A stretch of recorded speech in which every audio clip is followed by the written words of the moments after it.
नमो अरिहन्ताणम् नमो सिद्धाणम् नमो आयर्याणम् नमो वज्रायाणम् नमो लोये शौवसाहुणम् जीवमजीवमदौवम् जिणवरवसहेण जेणडे दिष्ठम् देविन्दविन्दवन्दम् वन्दे तं शौवदा शीर्षा। बोले आदिम तीर्थंकर श्री आदिनाथ भगवान की जय। जगत कल्याणी द्वादशांग जिनवाणी माता की जय। संत शिरोमणि आचार्य गुरुदेव श्री विद्यासागर जी महामुनिराज की जय। परम पूज्य निर्यापक श्रमण पूज्य मुनि पुंगव श्री सुधा सागर जी महाराज की जय। अढ़ाई समस्त महामुनिराजों की जय। सभी को जय जिनेन्द्र।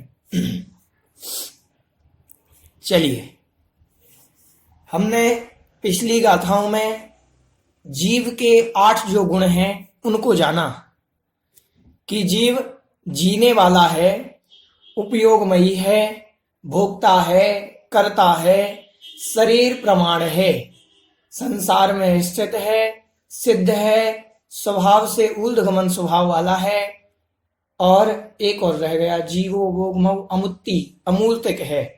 ये 9 गुण हैं। ये हमने पढ़ लिए कल तक। कल देखा था हमने कि जीव सिद्ध है और स्वभाव से ऊर्ध्वगमन स्वभाव वाला है। इसमें हमने जाना था कि जीव कर्मों से रहित है, णिक्कम्मा कर्मों से रहित है, 8 गुणों से संयुक्त है और अपने शरीर से किंचित कम है। जिस आकृति में अंतिम देह से जिन्होंने मोक्ष प्राप्त किया, उस अंतिम देह से कुछ आकृति उस आत्मा की, उस शरीर ज्ञान रूप जिस शरीर रूप आत्मा की आकृति कुछ कम है अंतिम देह से। यह लोकाग्र में स्थित है। हमने बताया था लोक के अग्रभाग पर सबसे ऊंचे, बिल्कुल पिन पॉइंट जो है, सबसे ऊंचा पॉइंट उस पर स्थित है। और कहा था कि यह उत्पाद व द्रव्य युक्त सत है। ऐसा हमने कल पढ़ लिया था। ठीक है, ये हुआ जीवो। गाथा के अंदर आचार्य महाराज ने जब मंगलाचरण किया था, पूज्य नेमीचंद सिद्धांति देव महाराज ने जब मंगलाचरण किया तो उन्होंने कहा जीव अजीवम दव्वम। तो जीव द्रव्य का तो कथन उन्होंने कर दिया। अब होगा यहां से अजीव द्रव्य का कथन। अभी हमने जितनी 14 गाथाएं पढ़ी, इन 14 गाथाओं में हमने जीव द्रव्य के कथन को जाना। आइए अब हम जानेंगे अजीव द्रव्य को, कि अजीव द्रव्य क्या है, क्या इसका स्वरूप है, कितने भेद वाला है। ठीक है, चलिए।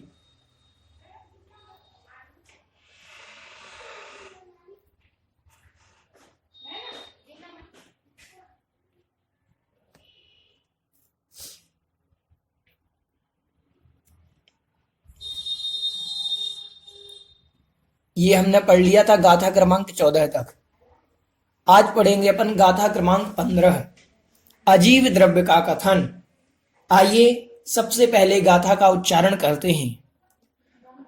अजीवो पुण्यो पुग्गल धम्मो अधम्म आयासम कालो पुग्गल मुत्तो रुवादिगुणो अमुत्ति से साधु।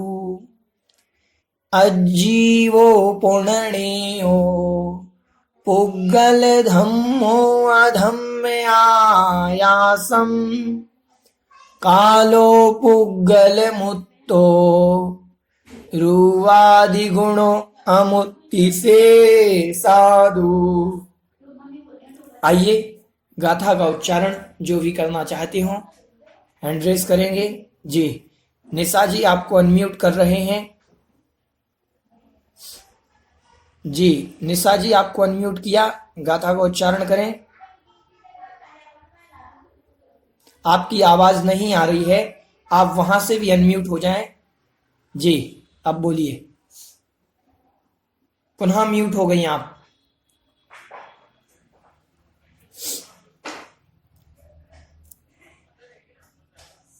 चलिए, आशा जी श्रीमाल आपको अनम्यूट किया। जी आशा जी,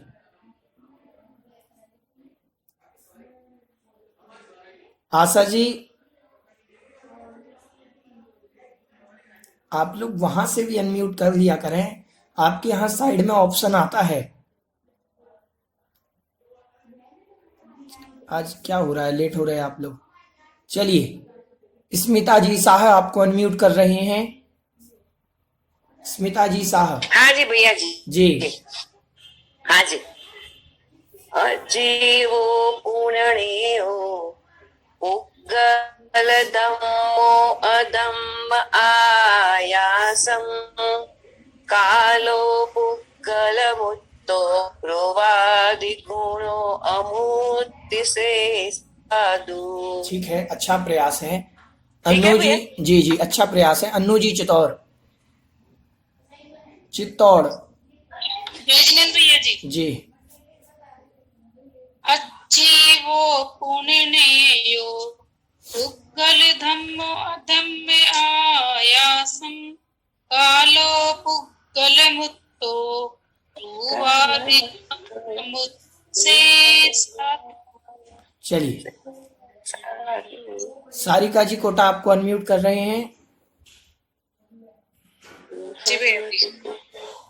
अजीवो पुण्यो पुग्गल धम्मो अधम्म आयासम कालो पुग्गल मुत्तो रुवादि गुणो अमुत्ति से साधु। सुमन जी कोची आपको अनम्यूट कर रहे हैं। भैया हम बोले हम। हाँ। सुमन जी कोची आप जी। अजीवो पुण्य पुण्यो पुग्गल धम्मो अधम्म आयासम कालो पुग्गल मुत्तो रुवादि गुणो अमुत्ति से साधु। चलिए, अनीता जी आपको अनम्यूट कर रहे हैं। डायरेक्ट गाथा बोले। अजीवो पुण्यो पुंगल धम्मो अधम्म आयासम कालो पुंगल मुक्तो रुवादि गुणो अमूर्ति से साधु। आपके स्वर जो आ रहे हैं वो नासिका के आ रहे हैं, नाक से आप बोल रहे हैं। गाथा को बिना नाक के बोलेंगे, क्योंकि जो शब्द नाक से नासिका से उच्चारण किए जाते हैं वही शब्द लिए जाए, ताकि गाथा शुद्ध उच्चारण में है। चलिए, आइए गाथा का अर्थ देखते हैं।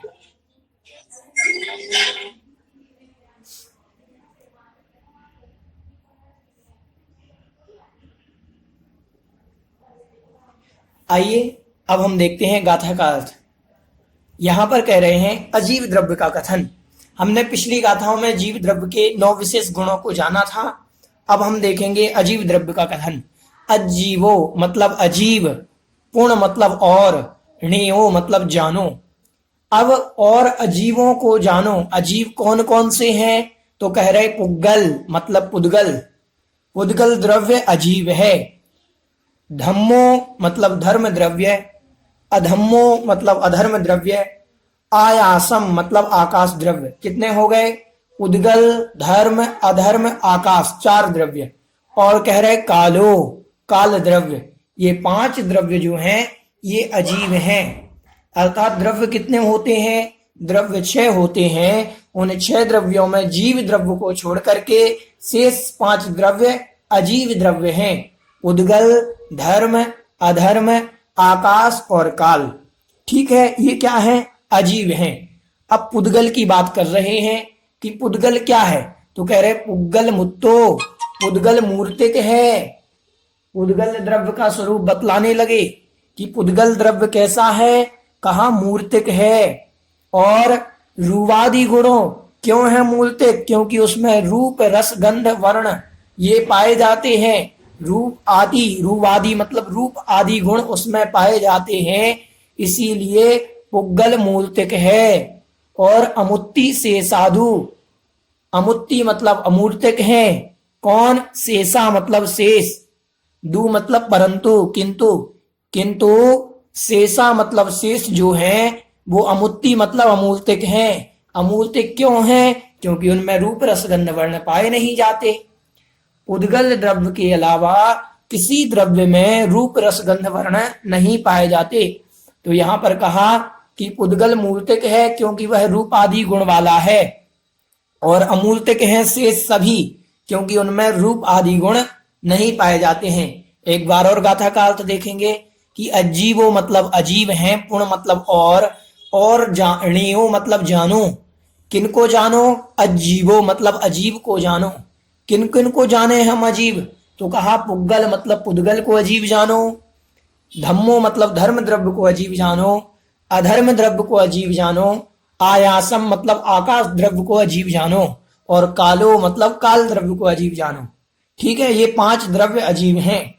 आगे कहा पुद्गल मुत्तो, उन 5 द्रव्यों में भी पुद्गल द्रव्य मूर्तिक है। क्यों है? तो कहा रूपादि गुणों, क्योंकि उसमें रूप आदि गुण पाए जाते हैं। दू मतलब किंतु, किंतु शेषा मतलब शेष सभी, अमूर्ति मतलब अमूर्तिक हैं। अमूर्तिक क्यों है शेष सभी? क्योंकि उनमें रूप आदि गुण नहीं पाए जाते। ठीक है, चलिए समझ में आया गाथा का अर्थ? किसी को कोई जिज्ञासा गाथा के अर्थ संबंधी? चलिए आइए अब हम देखते हैं गाथा का विशेषार्थ।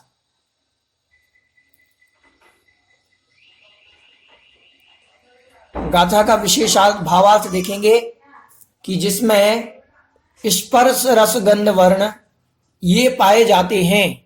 जिसमें क्या क्या पाया जाता है? स्पर्श रस गंध वर्ण ये पाए जाते हैं, वह मूर्त द्रव्य है। स्पर्श रस गंध वर्ण से रहित द्रव्य अमूर्त द्रव्य है। जो इनसे रहित है वह अमूर्त द्रव्य है।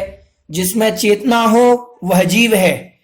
जीव द्रव्य, धर्म द्रव्य, अधर्म द्रव्य, आकाश द्रव्य, काल द्रव्य रूपादि गुण से रहित होने के कारण अमूर्त द्रव्य हैं। जीव, धर्म, अधर्म, आकाश और काल इनमें रूपादि गुण नहीं पाए जाते, इसीलिए ये अमूर्तिक द्रव्य हैं। और पुद्गल द्रव्य रूपादि गुण वाला होने के कारण मूर्तिक है। केवल एक पुद्गल द्रव्य ही मूर्तिक है, अन्य द्रव्य अमूर्तिक है। एक जीव द्रव्य ही चेतन है। जीव द्रव्य क्या है? चेतन है। अन्य पुद्गल, धर्म, अधर्म, आकाश, काल द्रव्य अचेतन है। ठीक है, अनादि काल से जीव एवं अजीव का संश्लेष संबंध हुआ है। अजीव मतलब पुद्गल कर्मण वर्गणाओं का संश्लेष संबंध हुआ है, जिसके कारण जीव पुद्गल से प्रभावित होकर के मिथ्या दर्शन, मिथ्या ज्ञान, मिथ्या चारित्र रूप में परिणत होकर स्वपर भेद विज्ञान से रहित होकर, मिथ्या दर्शन, मिथ्या ज्ञान, मिथ्या चारित्र में कौन परिणत हुआ? पुद्गल द्रव्य से प्रभावित होकर के यह जीव जो है मिथ्या दर्शन, मिथ्या ज्ञान और मिथ्या चारित्र रूप में परिणमित हो गया और स्वपर वेद विज्ञान से रहित होकर स्वाद्रव्य को परद्रव्य को एवं स्वाद्रव्य परद्रव्य को एवं परद्रव्य को स्वाद्रव्य मान बैठा है। देखो, स्वाद्रव्य को तो परद्रव्य मान रहा है और परद्रव्य को स्वाद्रव्य मान रहा है। इसके कारण जीव अनादिकाल से भ्रमण करता हुआ अनंत दुख को भोग रहा है। इसीलिए स्वाद्रव्य को जानने के लिए परद्रव्य को भी जानना अनिवार्य है। अगर स्वाद्रव्य को जानना है, आत्मद्रव्य को जानना है, तो पर को जानना भी आवश्यक है, क्योंकि विन जाननते दोष गुणन को कैसे तजिए गहिए। अगर हम दोष और गुणों को जानेंगे नहीं तो कैसे उसको ग्रहण करेंगे और छोड़ेंगे। तो दोषों को और गुणों को दोनों को जानना आवश्यक है। अब ग्रहण किसको करना है ये हमारे ऊपर डिपेंड है कि हमें दोषों को ग्रहण करना कि गुणों को। ठीक है, चलिए इस विषय में किसी की कोई जिज्ञासा? जी हैंड रेज जो पहले से हैं, आशा जी आपकी कोई जिज्ञासा है? ये अलका जी आपको अनम्यूट कर रहे हैं जी।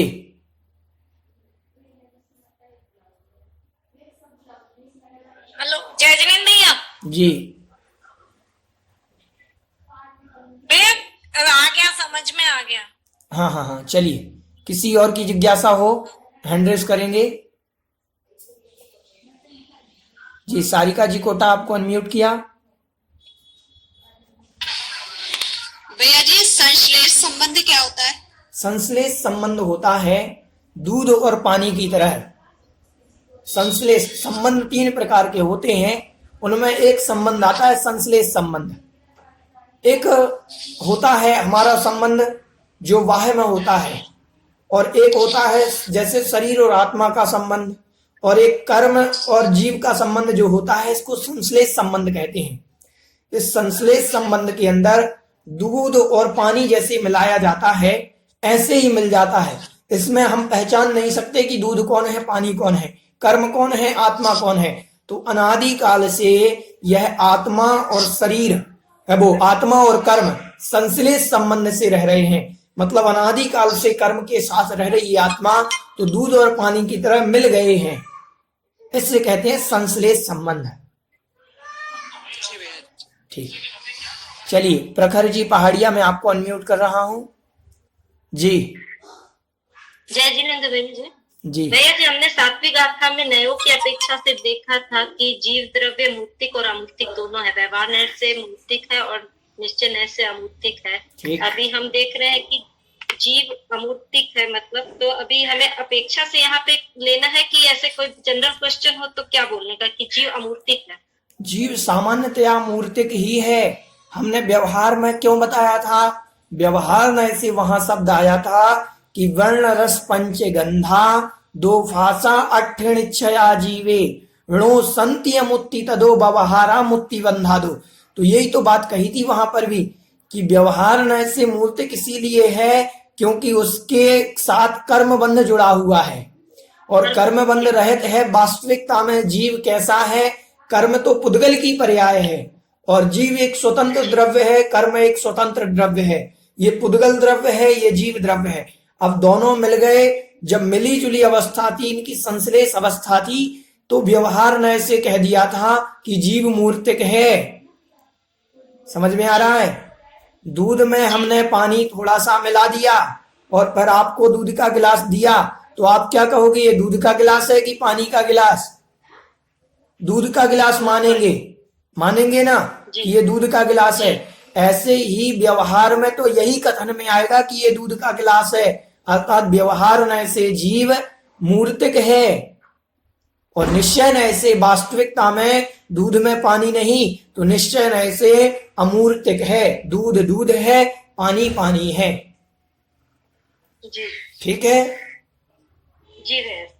जैसे हंस जो होता है, हंस क्या करता है? दूध दूध को पी लेता है, पानी पानी को छोड़ देता है। तो उसके अंदर ये गुण होता है भेद विज्ञान का कि दूध और पानी को निकाल देता है। ऐसे ही हमारे लिए भेद विज्ञान का ज्ञान होना चाहिए कि आत्मा में कर्म कौन है, आत्मा का स्वरूप क्या है। तो आत्मा और कर्म को जानेंगे तो हम कर्मों को दूर करेंगे, तो आत्मा आत्मा बचेगी, कर्म कर्म दूर हो जाएंगे। ठीक है, चलिए किसी और की जिज्ञासा इस विषय में? अलका जी आपकी कोई जिज्ञासा है?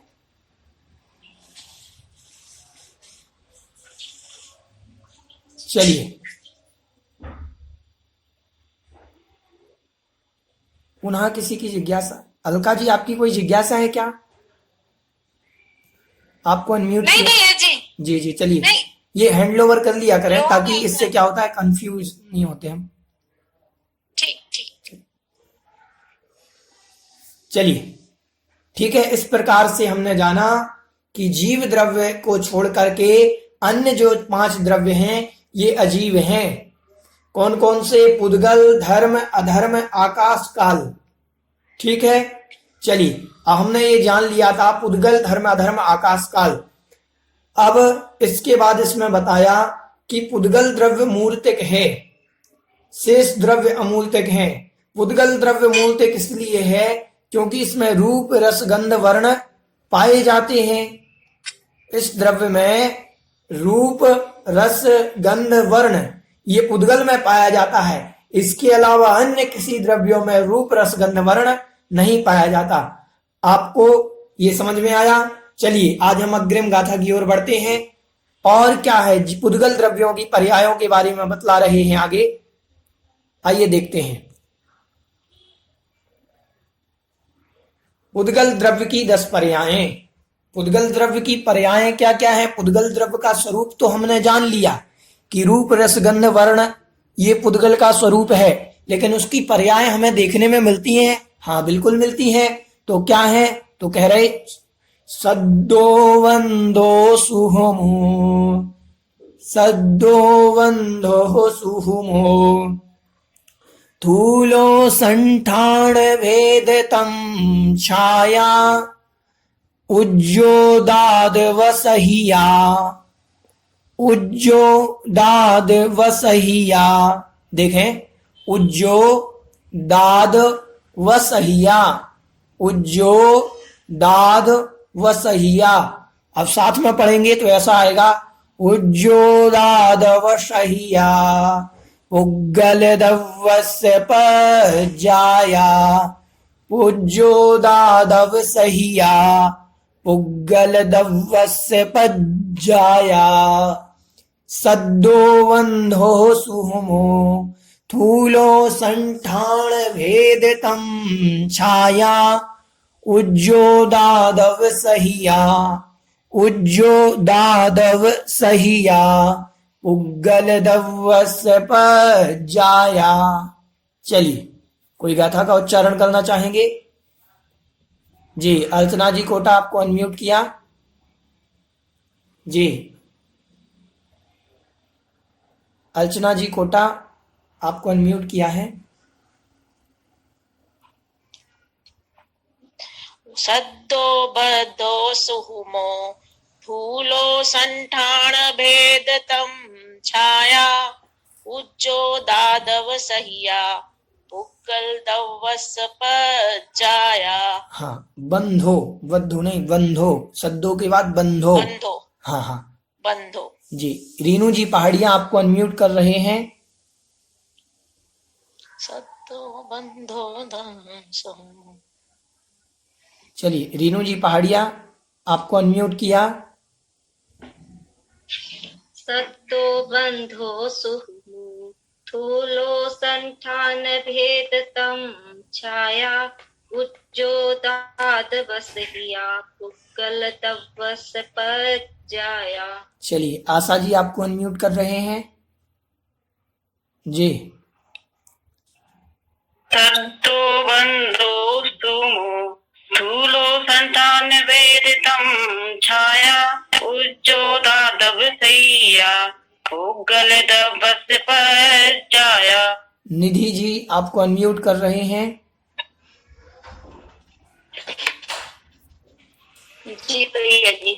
सद्दो बंधो सुहुमो, थूलो संठान भेदतम छाया, उज्जोदादव सहिया, पुग्गल दवस पज्जाया। चलिए, आइए अब हम गाथा का अर्थ देखते हैं।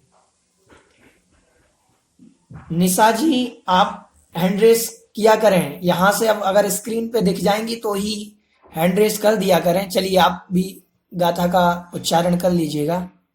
पिछली बार भी आपने हैंड रेस किया था। चलिए, निशा जी, आपको अनम्यूट कर दिया है। जय जिनेंद्र भैया जी। जी, सत्तो बंधो सुहमो, थूलो संठान भेदतम छाया, उज्जोदादव सहिया, पुग्गल दवस पज्जाया। चलिए, आइए अब हम गाथा का अर्थ देखते हैं।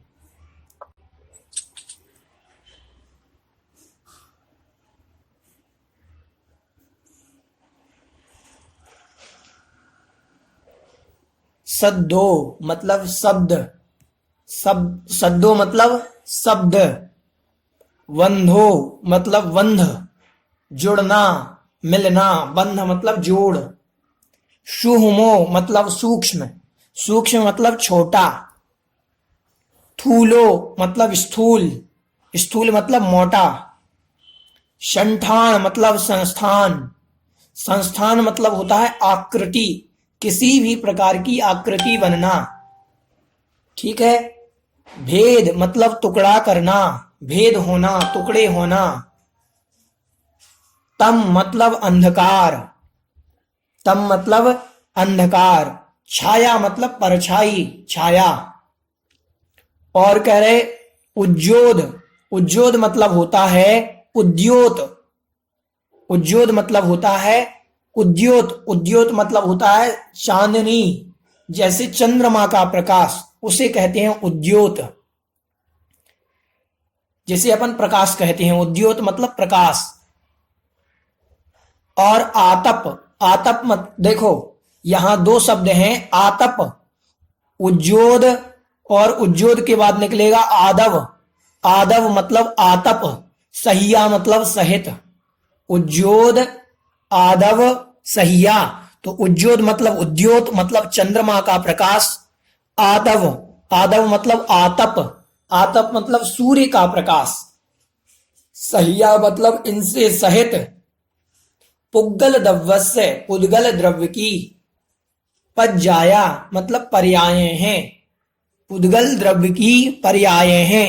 कौन कौन सी? शब्द, वंध, सूक्ष्म, स्थूल, संस्थान, भेद, तम, छाया, उद्योत, आतप सहित, ये पुद्गल द्रव्य की पर्याय हैं। आइए शब्द से यहां देख लेते हैं अर्थ। भावार्थ में द्रव्यों की अवस्था पर्याय कहलाती है, द्रव्यों की जो अवस्था होती है उसे पर्याय कहते हैं। उद्गल द्रव्य 10 प्रकार की अवस्थाओं में रहता है। शब्द मतलब भाषा वर्गणा के परिणमन रूप ध्वनि रूप होता है। बंध 2 या अनेक पदार्थों के परस्पर एक में हो जाने को बंध कहते हैं। सूक्ष्म मतलब अल्प परिमाण, स्थूल मतलब बड़ा परिमाण, संस्थान मतलब आकृति, भेद मतलब वस्तु को अलग अलग करना, चूर्ण आदि करना, टुकड़े करना, तम मतलब अंधकार, छाया मतलब किसी पदार्थ के निमित्त से युक्त स्कंद पदार्थ पर प्रतिबिंब होना, ठीक है। उद्योत मतलब विशिष्ट शीतल प्रकाश जैसे चंद्रमा का प्रकाश, और आतप मतलब सूर्य के निमित्त से उष्ण प्रकाश। ये जो है ये पुद्गल की पर्याय हैं। इनके अलावा कोई भी पुद्गल की पर्याय नहीं होती, मात्र 10 ही होती हैं। 10 के अलावा दुनिया में जितनी भी चीज देख रही हैं 10 पर्यायों में दिखती हैं। इन 10 के अलावा हम किसी को नहीं देख सकते। ध्यान से सुनना, पुद्गल की 10 पर्याय होती हैं। यही 10 पर्याय हमें दुनिया में जो कुछ भी हम देख रहे हैं वही दिखती हैं। इनके अलावा हमें दुनिया में कुछ भी नहीं दिखता। समझ रहे हैं आप? आज हमें जो कुछ दिख रहा है, ये उजाला दिख रहा है, अंधेरा दिख रहा है, ये दिख रहा है, शरीर दिख रहा है, जो जो वस्तु हम देख सकते हैं वो सब पुद्गल है, क्योंकि पुद्गल ही रूपी है। ठीक है, समझ में आया ये 10 पर्याय? तो ये पुद्गल की 10 पर्याय आपको याद करनी है कि शब्द, बंध, सूक्ष्म, स्थूल, संस्थान, वेद, तमश्चाया, तपोद्योत, वंतश्च। ठीक है, चलिए आशा जी आपकी कोई जिज्ञासा है? आपको अनम्यूट कर दिया जी। आपने बोला ना पुद्गल की 10 पर्याय याद करना, याद है भैया हमको? सुना है आपको? हम हाँ हाँ सुनाइए। शब्द, बंध, सूक्ष्म, स्थूल, संस्थान, भेद, तम, अंधकार, उद्योत, आतप। बहुत बढ़िया, बहुत बढ़िया। चलिए, इस विषय में किसी की कोई जिज्ञासा?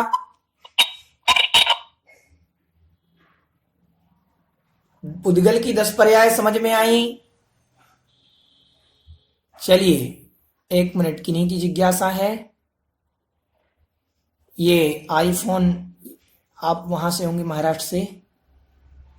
हाँ दीदी, आपको अनम्यूट किया है, सोनाली दीदी। हाँ जय जिनेन्द्र भैया। जी भैया जी वो ये जो आपने बताए पर्याय, ये भेद है इसके पुद्गल के? पुद्गल की पर्याय हैं। देखो, द्रव्य होता है, द्रव्य की पर्याय होती हैं, तो किसी ना किसी पर्याय में होगा वो द्रव्य। तो ये 10 पर्याय हैं, इनके अलावा वो कहीं नहीं रहता, इन्हीं पर्यायों में मिलेगा वो।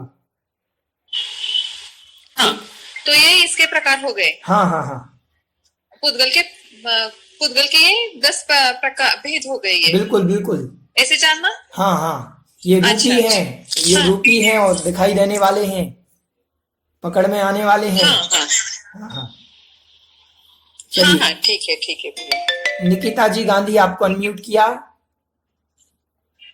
भैया जी मुझे भी ये 10 याद है, बोलूं क्या? हाँ, अभी आप लोग उस ग्रुप में भेज देना सभी लोग, जिज्ञासा हो इस विषय में किसी की कोई। Okay okay. जी जी, क्षमा करना, मैं समय नहीं दे पा रहा हूँ यहाँ पर पूछने के लिए, क्योंकि अपने पास अभी समय कम है। हाँ हाँ हाँ, ओके ओके ओके। चलिए आइए अब हम समझते हैं थोड़ा सा विशेष। आशा जी, आपकी कोई जिज्ञासा है क्या? जी, आपको अनम्यूट कर रहे हैं। जी, कोई नहीं रहा। तो ये अर्थ पर्याय किससे कहते हैं? अर्थ पर्याय, अर्थ अर्थ पर्याय किससे कहते? अर्थ पर्याय और व्यंजन पर्याय, हाँ, अर्थ पर्याय व्यंजन पर्याय ये अलग किसको कहते हैं? ये अर्थ पर्याय और व्यंजन पर्याय अलग वस्तु है। ये जीव द्रव्य की होती हैं अर्थ पर्याय और व्यंजन पर्याय।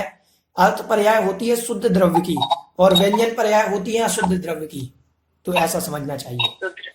हाँ हाँ, चलिए आइए अब हम कुछ विशेष बतला रहे हैं इसमें। देखिए, अभी हमने जान तो लिया कि शब्द रूप वाला है। जैसे कोई शब्द हमने बोला, ये रूपी है, इसमें रस है, इसमें गंध है, इसमें वर्ण है। हमने जो शब्द बोला और आपके कान तक ये जो आ रहा है, ये शब्द रूपी है। ध्यान से सुनो, अगर ये शब्द रूपी नहीं होता, अभी भी साइंस कुछ शब्द को रूपी नहीं मानता, बहुत सारी वस्तुओं को रूपी नहीं मानता, क्योंकि देख नहीं सकता वो। तो अरे, आपकी दृष्टि में नहीं दिखाई देता, आप इतने सूक्ष्म दृष्टा नहीं हैं कि आप उस शब्द को देख सको। शब्द रूपी है। अब रूपी कैसे है, ये पुद्गल ही बतलाएगा। मैंने यहां से बोला, इस मोबाइल ने, इस लैपटॉप ने, इस कंप्यूटर ने मेरे शब्द को कैच किया, और जैसे ही मेरे शब्द को कैच किया और तुरंत आप तक पहुंचा रहा है, तो ये शब्द रूपी है। इसने पकड़ा कि नहीं पकड़ा? मोबाइल में हम रिकॉर्डिंग करते हैं अपनी आवाज की, तो वो पकड़ता है शब्द, मतलब रूपी है। अगर रूपी नहीं होता तो पकड़ में नहीं आता। समझ रहे हैं? आप लोगों के मन में जिज्ञासा नहीं आई कि पुद्गल जब रूपवान है, इनमें रूप रसगंध, तो शब्द में तो हमें दिखता नहीं। ये शब्द भी रूपी है, बंध भी रूपी है। जिनमें दो वस्तुओं में आपस में बंध होता है वो पुद्गल ही होंगे, क्योंकि अन्य के अलावा किसी आपस में बंध नहीं होता। प्रश्न हमारा कौन उत्तर देगा, देखते हैं। एक मिनट। हमारा प्रश्न ये है कि शब्द, आपने अभी कहा कि बंध जो है, बंध दो वस्तुओं में होता है, और जिनमें बंध होता है वह रूपी है। ठीक है, जीव और कर्मों का बंध होता है। प्रश्न हमारा उत्तर जो भी देगा, जीव का और कर्म का बंध होता है, तो इसमें रूपी जीव हुआ कि नहीं हुआ? क्योंकि बंध मात्र पुद्गल की पर्याय है। जी, कामनी जी कोटा, आपको अनम्यूट कर रहे हैं। आपकी कोई आप उत्तर देंगी क्या? जी, कामनी जी, आपको अनम्यूट किया, इस प्रश्न का उत्तर। अनम्यूट नहीं। हाँ भैया जी, आपकी आवाज, आत्मा में कर्म बंद हो गए तो ये रूपी हुए ना, रूपी थे तभी कर्म बंद हुआ ना भैया जी। आत्मा तो अरूपी है। कर्म तो अरूपी है ना। हाँ, रूपी है भैया जी कर्म तो कर्म रूपी है, आत्मा अरूपी है, दोनों में बंध कैसे हुआ? आत्मा रूपी, वो कर्म वर्गनाएं ना, वो आत्मा से चिपक जाती हैं। नहीं, उत्तर ठीक नहीं है। की जो कर्म वर्गनाएं हैं, हाँ, वो ठीक नहीं। आत्मा से, आत्मा तो अरूपी है। चलिए, अलका जी आपको अनम्यूट कर रहे हैं। जी भैया जी, जैसे क्योंकि व्यवहार में से जीव रूपी है, क्योंकि उसमें कर्म बंद होता है। अब ये कर्म बंद हुआ तो वो रूपी कहलाया। नहीं, ये उत्तर नहीं है। सटीक उत्तर चाहिए। जी, निकिता जी गांधी आपको अनम्यूट कर रहे हैं। निकिता जी गांधी। हाँ भैया जी, यही जवाब था मेरा कि आत्मा तो व्यवहार नहीं की अपेक्षा से तो अमूर्तिक है। चलिए, अभी उत्तर ठीक नहीं। सुमन जी कोच्ची आपको अनम्यूट कर रहे हैं। हाँ भैया जी। जी, जैसे आत्मा और ये दोनों एक में एक है, तो सुख दुख का जो अनुभव होता है उससे हमें रूपी और अरूपी का नहीं, हमारा सुख दुख का अनुभव होता है ना शरीर से। प्रश्न हमारा प्रश्न ये है कि आत्मा अमूर्तिक और पुद्गल मूर्तिक, आत्मा में बंध होता है, तो बंध जो होता है, बंध तो पुद्गल की पर्याय है, तो आत्मा में बंध कैसे हुआ, ये प्रश्न था हमारा। चलिए, कौन उत्तर देगा? और आशा जी आपको अनम्यूट कर रहे हैं जी। कर्म और शरीर का बंध तो पौद्गलिक है ना भैया, कर्म और शरीर का बंध तो पौद्गलिक है। किसका बंध? कर्म और शरीर का नहीं कह रहे हम, आत्मा और कर्म का बंध कह रहे।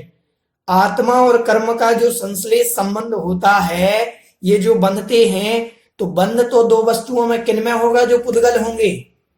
पुद्गल, अगर ये भी पुद्गल तो बंध होगा। तो आत्मा तो अरूपी है, पुद्गल नहीं है, और ये कर्म पुद्गल है, ये रूपी है, तो आत्मा और कर्म कैसे बंध जाते हैं? प्रश्न हमारा ये है। दूध पानी की तरह एक में खो जाते हैं ना दोनों। नहीं, उत्तर ठीक नहीं। चलिए, किसी से उत्तर नहीं मिला। चलो अब हम बताते हैं। देखो, आत्मा और कर्म, आत्मा अरूपी है। आत्मा क्या है? अरूपी है, और अनादि काल से कर्मों के साथ रह रही है।